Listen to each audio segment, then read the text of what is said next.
सर्वप्रथम OP sir जी के channel में आप सभी लोगों का स्वागत एवं अभिनंदन है।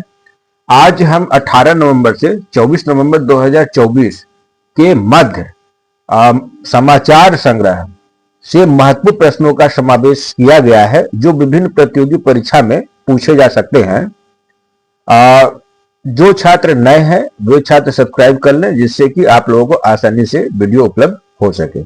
सर्वप्रथम हम पिछले हफ्ते के प्रश्नों को रिवीजन करेंगे। इसके बाद उसमें से दो प्रश्नों को आपसे पूछेंगे। फिर इसके बाद इस हफ्ते के प्रश्नों को विस्तृत चर्चा करेंगे। जो छात्र उसमें से जो पिछले हफ्ते के प्रश्नों से पूछा जाएगा सिर्फ दो प्रश्नों को, उसको आप कमेंट में जवाब देंगे। नहीं बनता है तो उसके पिछले हफ्ते के प्रश्नों को आप एक बार पुनः देख लें। अब हम डेस्कटॉप पर चलते हैं। कुल 24 प्रश्नों में से 12 प्रश्नों का हम रिवीजन करेंगे और फिर इसके बाद 12 प्रश्नों का चर्चा करेंगे। तो पिछले हफ्ते के प्रश्नों का रिवीजन में पहला प्रश्न है, जस्टिस संजीव खन्ना भारत के कौन से न्यायाधीश का पदभार संभाला? तो इसका उत्तर होगा ऑप्शन नंबर ए 51वें। अगला प्रश्न है, वर्ष 2024 में जलवायु सम्मेलन किस देश में आयोजित हो रहा है? वर्ष 2024 में जलवायु सम्मेलन किस देश में आयोजित हो रहा है? तो इसका उत्तर होगा ऑप्शन नंबर बी अजरबैजान यानी बाकू में। अगला प्रश्न है, राजगीर किस राज्य में स्थित है जहां एशिया महिला हॉकी चैंपियन ट्रॉफी आयोजित हो रहा है यानी इस समय हो चुका है? तो इसका उत्तर होगा ऑप्शन नंबर बी बिहार। अगला प्रश्न है, राजाजी टाइगर रिजर्व किस राज्य में स्थित है? तो इसका उत्तर होगा option number B Uttar Pradesh. अगला प्रश्न है, हाल ही में वर्ष 2024-25 के लिए फिक्की का नया अध्यक्ष नियुक्त किया गया? तो इसका उत्तर होगा option number D Harshvardhan Agarwal. अगला प्रश्न है, नवंबर 2024 में कर्मचारी चयन आयोग का अध्यक्ष किसे नियुक्त किया गया? तो इसका उत्तर होगा option number A S Gopal Krishnan. अगला प्रश्न है, 8वां अंतर्राष्ट्रीय प्राचीन कला महोत्सव संपन्न हुआ? तो इसका उत्तर होगा ऑप्शन नंबर डी नई दिल्ली। अगला प्रश्न है, 66वां अखिल भारतीय कालिदास समारोह का उद्घाटन किसने किया? 66वां अखिल भारतीय कालिदास समारोह का उद्घाटन किसने किया? तो इसका उत्तर होगा option number A Jagdish Dhankhar. अगला प्रश्न है, 76वें गणतंत्र दिवस पर किस देश के राष्ट्रपति मुख्य अतिथि होंगे? तो इसका उत्तर होगा ऑप्शन नंबर सी इंडोनेशिया। अगला प्रश्न है, भाला फेंक खिलाड़ी नीरज चोपड़ा के कोच बन गए हैं भाला फेंक भाला फेंक खिलाड़ी नीरज चोपड़ा की कोच बन गए हैं, तो इसका उत्तर होगा ऑप्शन नंबर डी, जॉन जिलेजनी। अब हम दो प्रश्नों का आप लोगों से पूछते हैं, जिसका उत्तर आप लोग कमेंट बॉक्स में देंगे। प्रश्न नंबर 11 है, जनजाति गौरव दिवस किसके जन्मदिन पर मनाया जाता है? तो इसका उत्तर आप लोग कमेंट बॉक्स में देंगे। यदि नहीं बनता है तो पिछले हफ्ते के प्रश्नों को आप देखें। अगला प्रश्न है, जिसका भी उत्तर आप लोग कमेंट बॉक्स में देंगे। बाली यात्रा उत्सव किस राज्य में मनाई जाती है? तो इसका भी उत्तर आप लोग कमेंट बॉक्स में देंगे। अब हम डेस्कटॉप पर चलते हैं, इस हफ्ते के प्रश्नों का विस्तृत चर्चा करेंगे। प्रश्न है कि महाराष्ट्र में विधानसभा की कुल सदस्यों की संख्या है, तो इसका उत्तर होगा ऑप्शन नंबर ए 288। भारतीय राज्य महाराष्ट्र की विधायिका का यह निचला सदन है। इसकी राजधानी मुंबई में दक्षिण मुंबई के नरीमन पॉइंट इलाके में स्थित है। वर्तमान में विधानसभा के 288 सदस्य एकल सीट वाले निर्वाचन क्षेत्रों से सीधे चुने जाते हैं, जिसमें से 29 अनुसूचित जाति के और 25 अनुसूचित जनजाति के लिए आरक्षित है। यह इसलिए भी चर्चित में रहा क्योंकि अभी हाल ही में यहाँ पे चुनाव संपन्न हुआ है। अगला प्रश्न है, खराब प्रदूषण के कारण हाल ही में किस राज्य में सभी स्कूल कॉलेज बंद कर दिए गए? तो इसका उत्तर होगा option number A, Delhi. Delhi NCR में प्रदूषण का लगातार स्तर बढ़ते जा रहा है। खराब होती वायु गुणवत्ता की वजह से सरकार ने बड़े प्रतिबंध के साथ ग्रेप 4 लागू किया है। इसके तहत दिल्ली एनसीआर में स्कूल कॉलेज बंद कर दिए गए हैं। जो कक्षाएं चल रही है वह ऑनलाइन मोड में चलाने का फैसला किया गया है। तो अगला प्रश्न है, वर्ष 2025 में G20 का मेजबानी कौन सा देश करेगा? तो इसका उत्तर होगा ऑप्शन नंबर बी, दक्षिण अफ्रीका। 2025 में G20 यानी G20 की मेजबानी दक्षिण अफ्रीका को सौंपी गई है। G20 के इतिहास में पहली बार इतने लंबे समय तक ग्लोबल साउथ द्वारा इस फोरम की अध्यक्षता की गई है। 2022 में G20 का आयोजन इंडोनेशिया में हुआ था। 2023 में भारत और 2024 में ब्राजील में किया गया। 2025 में यह दक्षिण अफ्रीका में प्रस्तावित है। तो अगला प्रश्न है,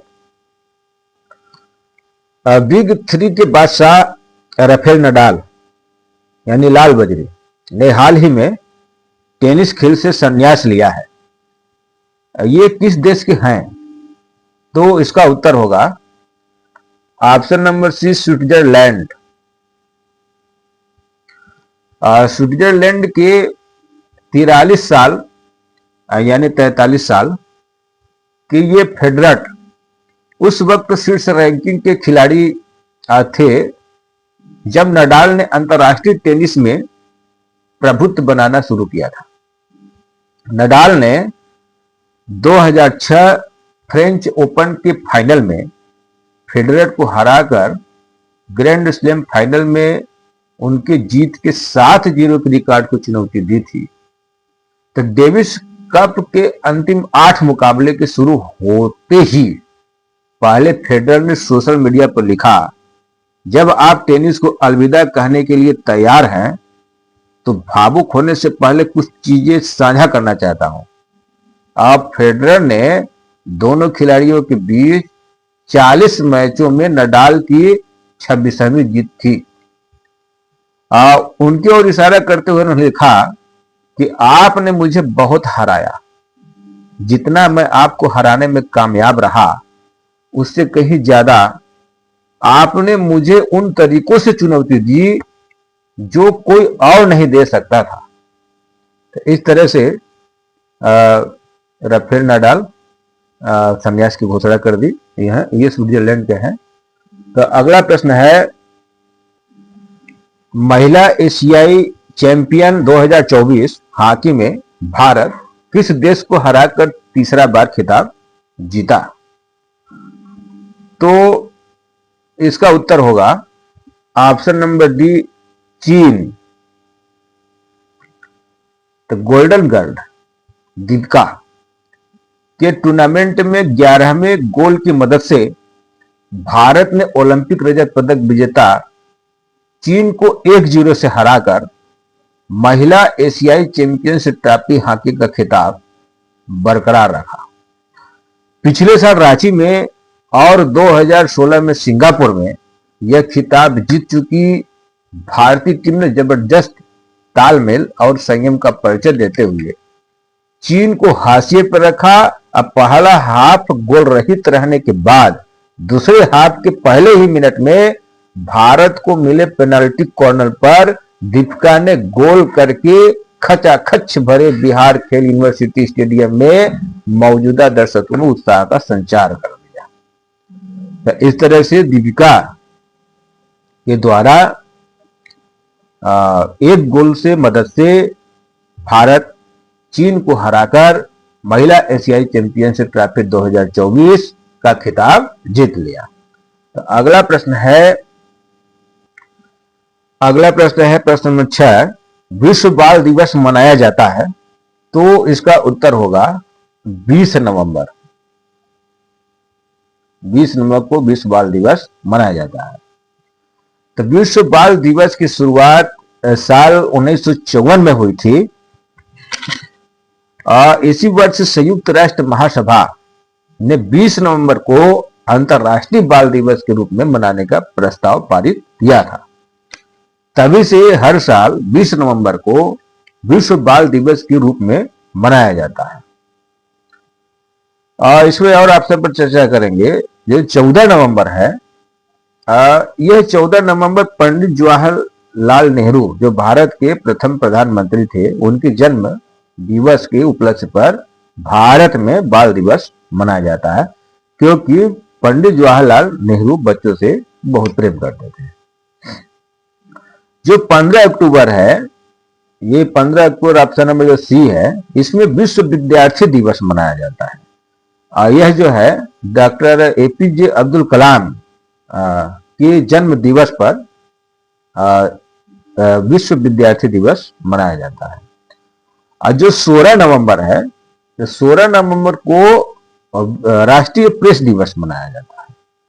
तो इसलिए इसमें जितने भी ऑप्शन है, ये भी महत्वपूर्ण प्रश्न बन जाता है। ठीक, अब अगले प्रश्न की ओर चलते हैं। प्रश्न है, भारत के प्रधानमंत्री नरेंद्र मोदी को किस देश ने सर्वोच्च सम्मान से सम्मानित किया? तो इसमें ऑप्शन जो दिया है, डोमिनिका, गुयाना, बारबाडोस, उपयुक्त सभी। तो इसका उत्तर होगा ऑप्शन नंबर डी, उपयुक्त सभी। ये सब जो देश है, अभी भारतीय प्रधानमंत्री वहां के दौरा था। ये कैरिबियाई देश है, जिसमें गुयाना ने प्रधानमंत्री नरेंद्र मोदी को अपने राष्ट्र का सर्वोच्च सम्मान ऑर्डर ऑफ एक्सीलेंस दिया है। गुयाना के राष्ट्रपति जो डॉक्टर मोहम्मद इरफान अली ने भारत के प्रधानमंत्री को सम्मानित किया। इसके साथ ही बारबाडोस ने भी अपने देश का सर्वोच्च सम्मान पीएम मोदी को दिया है। तो प्रधानमंत्री नरेंद्र मोदी 3 देशों की यात्रा पर अभी हाल ही में गए थे। तो पीएम मोदी को बर्माडोस और डोमिनिका के बाद गुयाना ने भी अपने देश का सर्वसम्मान दिया। इस तरह से उपयुक्त तीनों देशों ने सर्वोच्च सम्मान से सम्मानित किया था, क्योंकि अभी हाल ही में भारत ने इन तीनों देशों को बहुत आर्थिक मदद भी प्रदान किया था। अगला प्रश्न है जो